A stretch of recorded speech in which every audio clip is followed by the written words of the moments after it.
Hello, Marky Dragon, also known as Marcus Eikenberry in real life, and I want to talk to you about the word no. So, two parts to this. The first one is that I want to talk to you about when you should say no.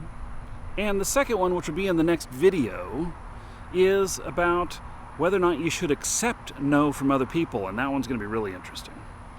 But first, let's talk about the word no and giving it to other people. Do you remember back when you were a young entrepreneur? You might be a young entrepreneur right now, but all of us who are entrepreneurs and know it, we've all had some sort of commerce business. And so you know what I'm talking about when I say that you want to do whatever you can to get that business that you need so that you can be successful. But there is a point where you need the wisdom and the knowledge and the ability to say no. Some people have a very hard time doing this. But when you realize that, when you get that gut feeling, so trust your gut feeling about when things are not going right. So let's just say that you've got some sort of business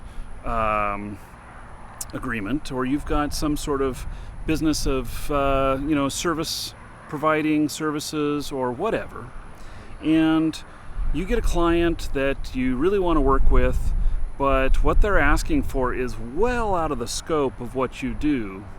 When it's really well out of the scope of what you do, it's easier to say no.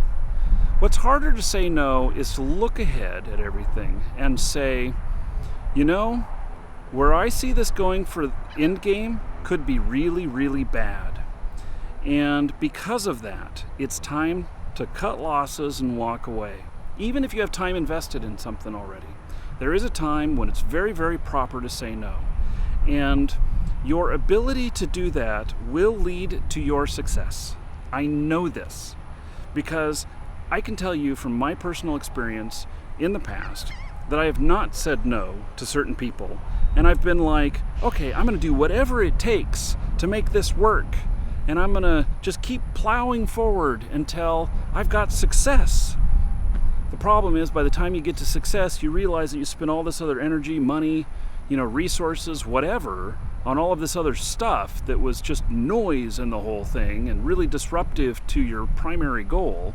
And you end up with a situation where you lost money by not saying no. So that's really all that I'm saying is think ahead of time that you can walk away from any deal, that you can walk away from any sale. If it's not right for you, you need to say no and you need to walk away. And you'll be much happier because of it, you'll be much less stressed out because of it, and you'll do a much better job because of it. If you say yes to everybody, that only leads to disaster.